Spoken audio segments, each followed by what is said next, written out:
तो स्वागत है आप सभी का एक नई वीडियो में। Welcome to GK study. और आज हम डिस्कस करेंगे यहां पर चैप्टर 5 के बारे में।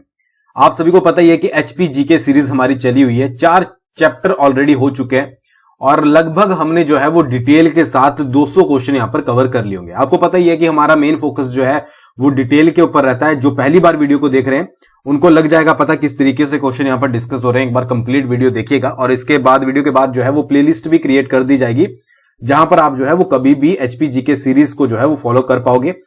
किसी भी आप एचपी पीएससी एग्जाम की तैयारी कर रहे हो, क्योंकि अब सारे एग्जाम जो है वो एचपी पीएससी ही कंडक्ट करवाएगा। इसके साथ साथ daily current affair Himachal Pradesh के डिस्कस किए जाते हैं ताकि आपका कोई भी करंट अफेयर जो है वो मिस ना हो। चलिए शुरू करते हैं। सबसे पहला क्वेश्चन है यहां पर, हिमाचल प्रदेश के किस जिले में खिदाला दर्रा पड़ता है। यहां पर दर्रे से रिलेटेड सबसे पहला क्वेश्चन है। देखिए, अगर दर्रे की बात करें तो स्थानीय भाषा में दर्रे को जो है वो जोत कहा जाता है या फिर ग्लू कहा जाता है। ठीक है जी। और अगर दर्रों से रिलेटेड क्वेश्चन की बात करें तो सबसे पहला फॉर्मेट ये होता है कि एक तो डायरेक्टली जो क्वेश्चन आपके सामने है कि हिमाचल प्रदेश के किस जिले में खिदाला दर्रा है। सेकंड होता है इसकी हाइट से रिलेटेड कि इसकी हाइट कितनी है। और थर्ड बनता है कि कौन सा दर्रा जो है वो किस किस एरिया को जोड़ता है। For example Kangra plus Chamba हो गया, ठीक है, या फिर चंबा प्लस भटियात हो गया, तो इनको कौन कौन से दर्रे जोड़ते हैं। तो उस तरीके से क्वेश्चन, तो ये जब भी आप दर्रे पढ़ रहे हो तो इन 3 तरीकों से आपको जो है वो पढ़ने हैं। ठीक है जी। अब यहां पर पूछा गया खिदाला दर्रा निम्नलिखित में से किस जिले में, तो इसका जो सही आंसर है वो है आपका चंबा। खिदाला दर्रा पड़ता है आपका चंबा डिस्ट्रिक्ट में। अच्छा, इसकी हाइट जो है वो आपकी 4750 मीटर है। तो हाइट याद रखिएगा, मतलब सिंपल सी याद रखिएगा, 4500 मीटर से ऊपर होती है। अब चंबा के कुछ और दर्रों की बात करें जो कि बहुत इंपॉर्टेंट है, तो सबसे पहले आता है आपका दराटी दर्रा। ठीक है, दराटी दर्रा आपका जो है वो चंबा प्लस पांगी में पड़ता है। ठीक है, या फिर क्वेश्चन बन सकता है कि चंबा और पांगी को कौन सा दर्रा जोड़ता है आपस में, तो वो होगा आपका दराटी दर्रा। हाइट कितनी है, 4720 मीटर जो है वो इसकी हाइट है। तो इस तरीके से आपको याद रखना है। दराटी समझ आ गया, दराटी कहां पर है, चंबा प्लस पांगी, प्लस में याद रखिएगा। सेकंड दर्रा है आपका तेलंग दर्रा। तेलंग दर्रा कहां पर है आपका, तेलंग दर्रा है आपका कांगड़ा प्लस चंबा। हम वो डिस्कस कर रहे हैं जिसमें आपके चंबा इंक्लूड है। तो 4600 मीटर जो है वो इसकी हाइट है अप्रोक्स सी लेवल से, यानी कि समुद्र तल से। थर्ड जो आपका है वो है आपका सांच दर्रा। सांच दर्रा की बात करें तो चंबा प्लस पांगी, सीपी मैंने लिख दिया, चंबा प्लस पांगी, और इसकी हाइट जो है वो 4395 मीटर के आसपास है। चौथे की बात करें तो वो है आपका बाढ़ दर्रा। बाढ़ दर्रा जो है वो आपका कांगड़ा प्लस चंबा, केसी कांगड़ा प्लस चंबा में है और 3870 मीटर जो है वो इसकी हाइट है। फिर आपका आता है पांचवा बालेनी दर्रा, और ये भी आपका जो है वो केसी में पड़ता है, यानी कि कांगड़ा प्लस चंबा, और 3730 मीटर जो है वो इसकी हाइट है। फिर नेक्स्ट आपका आता है जालसू की जोत। अभी आप देखिए यहां पर क्या यूज किया गया है, जालसू की जोत का मतलब यानी कि दर्रा ही। जालसू की जोत भी आपकी केसी में पड़ती है, यानी कि कांगड़ा प्लस चंबा, और 3450 मीटर जो है वो इसकी हाइट है। ठीक है जी। फिर नेक्स्ट आपका आता है खोड़ी दर्रा पड़ता है आपका चंबा प्लस कांगड़ा में, सी के चंबा प्लस कांगड़ा, 3150 मीटर जो है वो इसकी हाइट है। मोस्ट इंपॉर्टेंट पादरी, क्योंकि बहुत बार एग्जाम में पूछा गया है, सारे ही आप जब प्रीवियस ईयर क्वेश्चन पेपर उठाओगे ना किसी भी एग्जाम में, ये दर्रे आपको जरूर दिखेंगे। तो पादरी दर्रा जो है वो पड़ता है आपका चंबा प्लस जम्मू। ठीक है, यानी कि इनको आपस में कनेक्ट करता है, और 3050 मीटर जो है वो इसकी हाइट है। इसके बाद आता है आपका सोदन दर्रा पड़ता है आपका चंबा प्लस भटियात में। ठीक है जी, इनको आपस में कनेक्ट करता है, 2400 मीटर इसकी जो है वो हाइट है। ठीक है, तो ये दर्रे आपने सारे याद रखने। कौन कौन से हमने डिस्कस किए, खिदाला दर्रा चंबा में, बाकी आपका दराटी, तेलंग, सांच, बाढ़, बालेनी, जालसू की जोत, खोड़ी, पादरी और सोदन, इन सभी का भी जो संबंध है वो आपका चंबा डिस्ट्रिक्ट से है। ठीक है, तो याद रखिएगा। और चंबा से रिलेटेड दर्रा पूछा जाता है तो इससे बाहर आपसे नहीं पूछा जाएगा। अब चाहूं तो मैं इससे जो है वो 20 एमसीक्यूज क्रिएट कर सकता था, मैंने पहले भी आपको बताया। ठीक है, कई बोल देते हैं कि एमसीक्यूज फॉर्मेट में कर दीजिए, तो डिटेल में जब आप ज्यादा पढ़ते हो, डिटेल में याद रखते हो, तो आपके दिमाग में ज्यादा अच्छे से छपता है, आपको जल्दी याद रहता है। ठीक है, एमसीक्यूज क्या होता है कि माइंड से स्किप हो जाते हैं, तो एक एमसीक्यूज और उसके साथ डिटेल, ये आप अच्छे तरीके से जो है वो याद कर लीजिएगा। तो इतने आपके हो गए। आगे बढ़ने से पहले आपको पता ही है कि अब सारे एग्जाम एचपीपीएससी के द्वारा कंडक्ट करवाए जाएंगे जब तक कोई न्यू एग्जाम एजेंसी नहीं बनती है, तो आपको डिटेल में पढ़ने की नीड है। तो जेयूआईटी का एग्जाम होगा, आपका एसआई का होगा, क्योंकि ये पहले निकल गए थे और इनकी जो पोस्टें हैं वो पहले भरी जाएंगी। तो इसके दोनों के कोर्सेज, पीडीएफ कोर्सेज जो है वो जीके स्टडी ऐप पर चले हुए हैं, जिनको जाकर आप ज्वाइन कर सकते हो। एचपीएसआई 2022 कूपन कोड आप सब इंस्पेक्टर के लिए यूज कर सकते हो, और जेयूआईटी 2022 जो है वो जेयूआईटी के लिए यूज कर सकते हो। हमारा ही कोर्स क्यों, मैक्सिमम क्वेश्चन जो है हमारे प्रीवियस कोर्सेज से पूछे गए हैं, चाहे आप एचएस का उठा के देख लीजिए, मॉक टेस्ट चलते थे उस समय, तो अब डिटेल में हमने शुरू कर दिया है। उसके अलावा क्लर्क सेक्रेटरीट का हुआ था, हाई कोर्ट का हुआ था, सारा मटेरियल डिटेल में होता है। एमसीक्यूज प्लस वन लाइनर भी इंक्लूड किए जाते हैं। उसके साथ साथ कहीं पर भी एनालाइज कर लीजिएगा, लोएस्ट प्राइस जो है वो हिमाचल प्रदेश में होता है, तो ये चीज याद रखिएगा। ठीक है, बाकी ज्वाइन करना ना करना आपकी अपनी चॉइस है। आप अच्छे से तैयारी कीजिए, एग्जाम को अच्छे से दीजिए, हर क्वेश्चन को जो है वो डिटेल में पढ़िए। कोर्सेज में आपको जो है कुछ इंपॉर्टेंट पॉइंट जो है वो मिल जाते हैं, ताकि आप समय पर रहते उसको जो है वो रिवाइज कर पाए। नेक्स्ट क्वेश्चन है आपका, मंगला खड्ड निम्नलिखित में से किस नदी की सहायक नदी है? ठीक है, मंगला खड्ड के बारे में देखिए, खड्ड भी एक प्रकार की नदियां ही होती है, छोटी नदियां। ठीक है, तो कई बार खड्ड नहीं लिखा होता, मंगला नदी लिखी होती है, तो ये भी आप याद रखिएगा। अगर खड्ड है तो बहुत बढ़िया बात है। 4 आपके पास ऑप्शन दिए गए हैं, इसका जो सही आंसर है वो है आपका रावी। ठीक है, मंगला खड्ड जो है वो रावी की सहायक नदी है। अच्छा, रावी की सहायक नदियों में सबसे पहले जो प्रीवियस में पूछी जाती है, प्रीवियस में पूछी गई है डायरेक्टली, सबसे पहली आपकी भांदल सहायक की बात कर रहे हैं, उसके बाद आपकी तंतगिरी, ठीक है जी, उसके बाद आपकी छतरानी, फिर होगी आपकी सयूल, इंपॉर्टेंट है, पूछी जाती है, फिर हो गई आपकी साल, फिर हो गई आपकी बूढ़िल, उसके बाद आपकी बलजेड़ी, ठीक है, और चिरचिंड।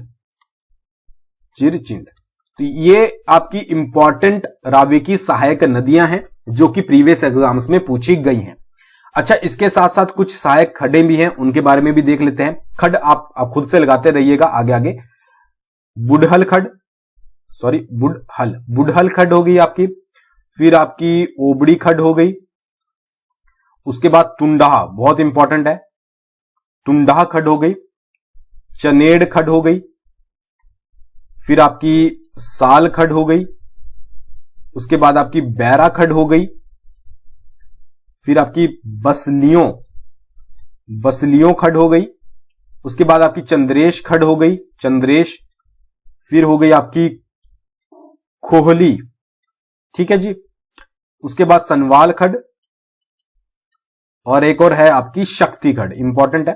तो ये सारी खड्डें जो हैं वो आपकी रावी की सहायक खड्ड है। ये आपकी रिवर्स हो गई, ये भी रिवर ही है एक प्रकार की, बट खड्डों में नाम जो है वो इनका गिना जाता है, तो ये चीज याद रखिएगा। अच्छा, सियूल नदी के बारे में मैं एक चीज बताता हूं जो कि आपने बहुत रेयर पढ़ी होगी और आपको कोई पढ़ाता भी होगा। सियूल नदी जो है वो आपकी 3 नदियों से मिलकर बनी होती है। आपने चंद्र और भागा, पता है ना, चंद्र और भागा नदी जब मिलती है तो चिन्नाब नदी बनती है। ठीक है, उसी तरीके से जब आपका संघनी खड्ड प्लस आपका विद्रोह खड्ड प्लस आपका जब जुवांस खड्ड आपस में मिलते हैं, ये तीनों जब आपस में मिलते हैं तो ये क्या बनाते हैं, ये आपकी सियूल नदी बनाते हैं, याद रखिएगा। अब सियूल नदी की भी 2 सहायक खड्डें हैं, एक हो गई आपकी बारी खड्ड प्लस दूसरी हो गई आपकी ड्यूर खड्ड। तो ये भी आप याद रखिएगा, कई बार डायरेक्टली पूछ लिया जाता है। ठीक है, ये भी पूछा सकता है बारी खड्ड किसकी सहायक है, तो अगर आपके पास ऑप्शन में रावी है तो रावी टिक करोगे, क्योंकि सियूल की ये सहायक है और सियूल किसका सहायक है, रावी का। ठीक है, मतलब समझ रहे हो ना, डायरेक्टली प्रोपोर्शनल टू उसके, तो ये याद रखिएगा। और सियूल नदी, एक चीज और याद रखिएगा, चोहड़ा नामक स्थान पर, इस स्थान पर जो है वो सियूल नदी रावी में मिलती है। तो ये कुछ पॉइंट आपको याद रखना है। बाकी जो आपकी भांदल, तंतगिरी, छतरानी, सियूल, साल, बूढ़िल, बलजेड़ी, चिरचिंड, ये जो नदियां हैं ये प्रीवियस में पूछी गई है। तुंडाहा भी पूछी गई है, ठीक है, बाकी साल भी पूछी गई है, शक्ति भी पूछी गई है, इनके चांसेस हो सकता है बुढ़हल भी पूछी गई है, दोबारा से पूछे जा सकते हैं। तो सब कुछ आपको जो है वो अच्छे से याद रखना है। आगे बढ़ते हैं। अच्छा, इस वीडियो की पीडीएफ जो है वो आपको टेलीग्राम पर मिल जाएगी। ठीक है जी, टेलीग्राम का लिंक डिस्क्रिप्शन में दिया गया है, ज्वाइन कर लीजिएगा। उसके साथ साथ आप सभी को पता ही होगा कि करंट अफेयर का इंपॉर्टेंट रोल कितना ज्यादा है एग्जाम के पॉइंट ऑफ व्यू से। और हाल ही में ही इलेक्शन कमीशन है, यानी कि जो चुनाव आयोग होता है, उसकी चुनाव प्रक्रिया में पहले राष्ट्रपति द्वारा जो है वो आपके अपॉइंट किए जाते थे, बट अब बहुत बड़ा सुप्रीम कोर्ट ने जो है वो चेंज कर दिया है। तो उससे रिलेटेड आप जानना चाहते हो तो 60 सेकंड के अंदर आपका टॉपिक क्लियर हो सकता है। डिस्क्रिप्शन में लिंक दिया गया है परीक्षा बूस्टर का, ठीक है, परीक्षा बूस्टर आपका 60 सेकंड में एक टॉपिक क्लियर करवाता है करंट अफेयर से रिलेटेड। और जब आपका एग्जाम होता है तो आपको बहुत सारे जो है वो ऑलरेडी आपने पढ़े होते हैं करंट अफेयर, आपको ज्यादा रिवाइज करने की जरूरत नहीं होती। तो एक बार जरूर चेकआउट कीजिएगा डिस्क्रिप्शन में जाकर, और हो सके तो सब्सक्राइब कर लीजिएगा अगर आपको पसंद आता है। नेक्स्ट क्वेश्चन है, कुंतभ्योग झील निम्नलिखित में से कितनी ऊंचाई पर स्थित है? ठीक है, जो आपका हाइट है सी लेवल से कुंतभ्योग झील की वो कितनी है? तो वो है अप्रोक्स आपकी 1700 मीटर। अच्छा, कुंतभ्योग झील पड़ती कहां पर है? कुंतभ्योग झील पड़ती है आपकी मंडी डिस्ट्रिक्ट में। अब कुंतभ्योग तो आपको क्लियर हो गया, अब मंडी डिस्ट्रिक्ट में और कौन कौन सी झील पड़ती है वो देख लेते हैं। अच्छा, सबसे पहले कुंतभ्योग का जो रिलेशन है वो पांडवों की माता कुंती से है, ये भी याद रखिएगा।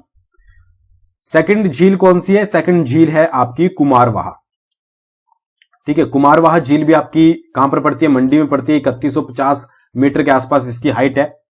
फिर आपकी आती है पराशर झील, पराशर झील भी आपकी मंडी में है और 2743 मीटर जो है वो इसकी हाइट है। और ऋषि पराशर का यहां पर मंदिर है जो कि पैगोडा शैली का बना हुआ है। तो एक क्वेश्चन आपका यहां से भी क्लियर हो गया, क्योंकि ये शैली वाले क्वेश्चन कई बार डायरेक्टली आ जाते हैं कि पराशर मंदिर जो है वो किस शैली का बना हुआ है, तो पैगोडा शैली का बना हुआ है। फिर है आपकी रिवालसर, ठीक है, रिवालसर को तैरते टापुओं की झील भी कहा जाता है। और यहां पर जो है वो छेश्चू मेला भी लगता है, ठीक है, छेश्चू मेला पद्म संभव के जन्म दिवस पर। तो कई बार आ जाता है कि इनका संबंध किससे है, तो पद्म संभव से जो है वो इनका संबंध है। उसके बाद अन्य कौन सी होगी जिनके आपको सिर्फ नाम याद रखने? कामरू नाग हो गई, कामरू नाग। फिर आपकी सुख सागर हो गई, सुख सागर।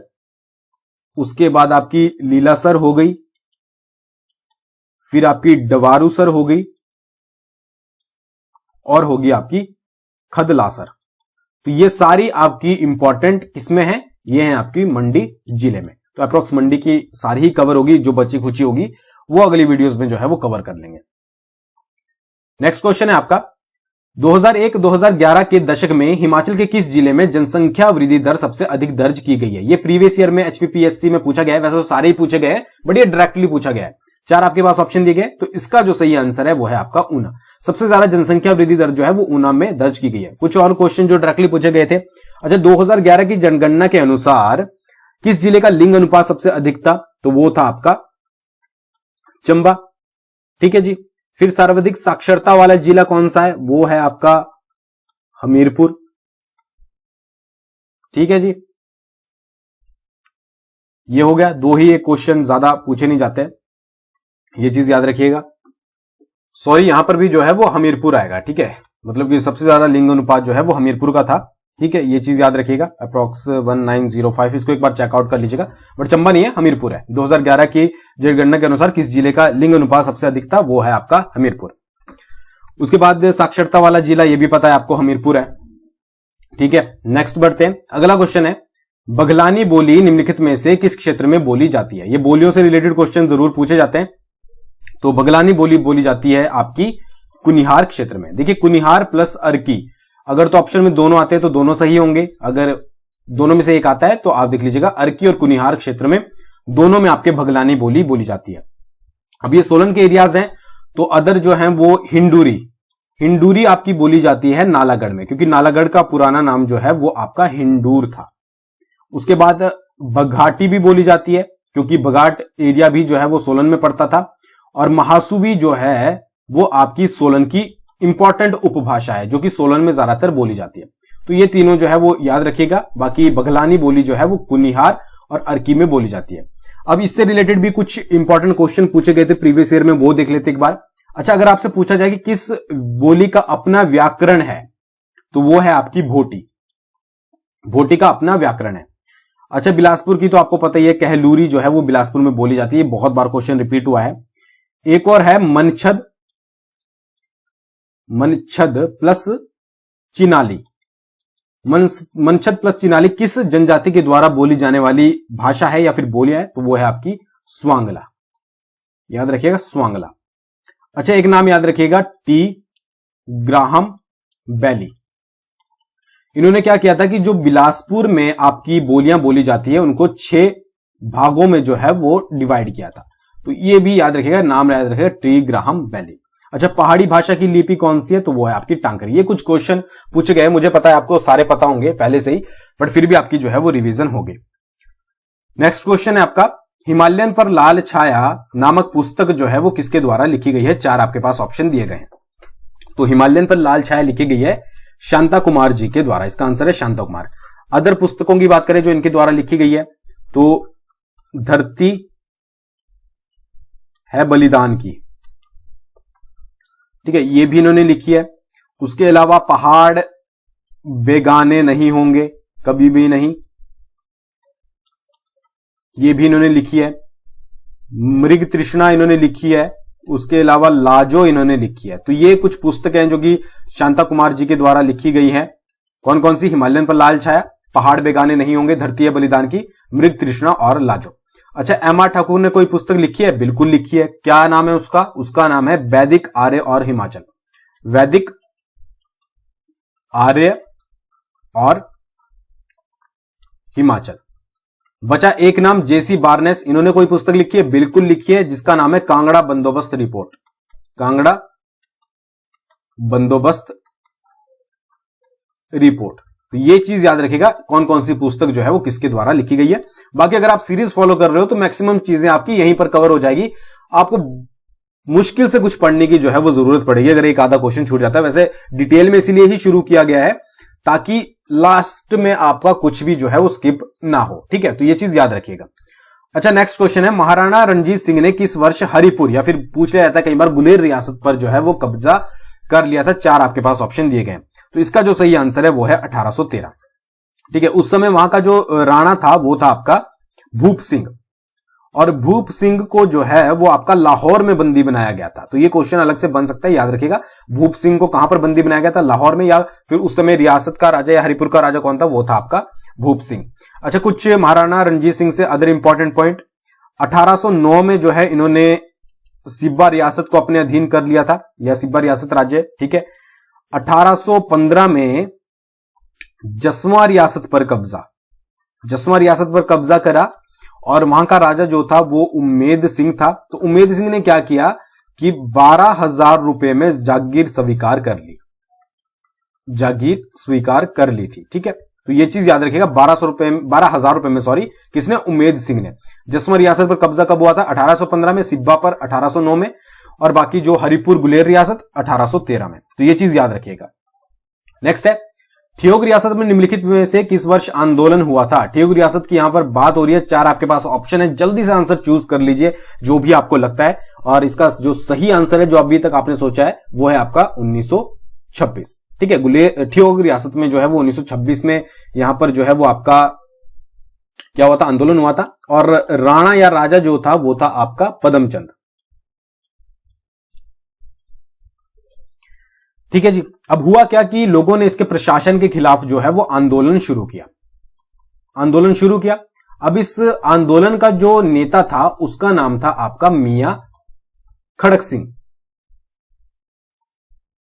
ठीक है, खड़क सिंह। और ये भाई था राजा का, ठीक है, राजा का ब्रदर था। तो इसी ने ही जो है वो आंदोलन को नेतागिरी करी पूरी वहां पर जाकर। अच्छा, फिर आंदोलन को जो है वो दबा दिया गया, और जो ये मियां खड़क सिंह था ये अपने परिवार के साथ चला गया खनेटी ठकुराई, ठीक है, खनेटी ठकुराई।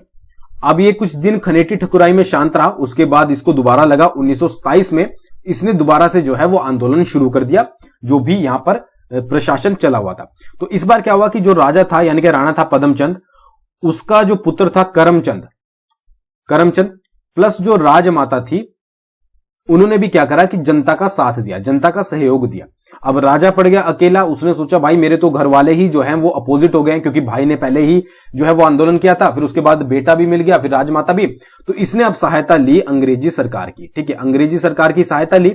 अब वहां से जो है अंग्रेजी सरकार में से एक डिप्यूटी कमिश्नर थे जिनका नाम था, याद रखिएगा, सैली सवरी। इन्होंने क्या करा, ठियोग से, शिमला से जो है वो पुलिस ठियोग भेजी, और उसके बाद जो है वो आपका मियां खड़क सिंह को गिरफ्तार कर दिया गया। और आंदोलन को जो है वो कंप्लीटली खत्म कर दिया गया। तो ज्यादातर आंदोलन का यही होता था, हाल की लास्ट में उनको जो है वो दबा दिया जाता था जब उनका नेता जो है वो गिरफ्तार हो जाता था। तो ये चीज याद रखिएगा, राणा कौन था, ठीक है, और बाकी इसकी नेतागिरी जो है वो किसने करी थी। या फिर डायरेक्टली अगर बहुत कुछ दिमाग वाला पेपर सेटर होगा तो ये भी लिख सकता है कि मियां खड़क सिंह जो है वो कहां पर जाकर बसा था, तो खनेटी ठकुराई में जाकर बसा था और दोबारा से उसने 1927 में दोबारा से आंदोलन की शुरुआत कर दी थी। ठीक है, नेक्स्ट आपका क्वेश्चन है, पटसरी नदी निम्नलिखित में से किस एक की सहायक नदी है। ठीक है, अब देखिए एक चीज याद रखिएगा, प्रीवियस वीडियो में हमने डिस्कस किया था पटकरी, तो पटसरी और पटकरी डिफरेंट है।